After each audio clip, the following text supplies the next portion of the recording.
Bonjour, je m'appelle Pia Balthazar, je suis directrice de la recherche-création à la SAT, à la Société des Arts Technologiques. Je vais en particulier intervenir sur la scénarisation interactive intermédiaire, je pense que c'est comme ça qu'on l'a appelé, et notamment autour du logiciel OssiaScore, et avec mon camarade Evan Montpellier. Bonjour, mon nom c'est Evan Montpellier, je suis artiste indépendant et je présente le deuxième atelier dans la série Les Arts et le Livre avec le SAT, qui est nommé Création numérique interactive intermédiaire.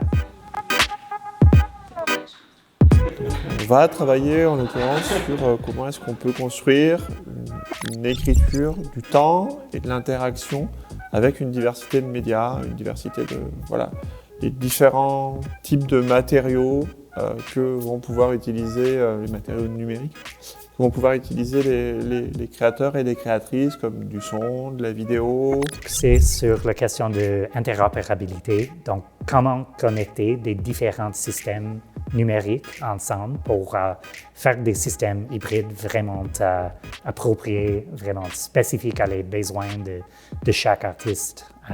Donc, on va apprendre des infos générales sur des protocoles de communication numérique, soit le MIDI, le OSC et les autres qui sont un peu plus avancés que ça. Une chose qui est importante dans le travail qui a été fait, dont je parlais avec Ossia, c'est le fait qu'on a dès le début voulu développer ça dans un modèle de logiciel libre, donc open source. Un peu dans l'idée que pour nous, c'est un travail qu'on veut être, qui participe de ce qu'on appelle les communs, c'est-à-dire c'est un travail qui peut servir à tous. En fait. On va être sur les questions et notamment ce que vous allez faire dans la prochaine atelier, la prochaine méthode d'après avec Arduino. Je disais que le monde des logiciels libres, c'est un vraiment grand univers, donc sois pas intimidé par la grandeur et c'est pas une question d'apprendre tout à la même fois, c'est plus intéressant de juste trouver un chemin qui est intéressant et le poursuivre juste comme une façon de commencer avec ça.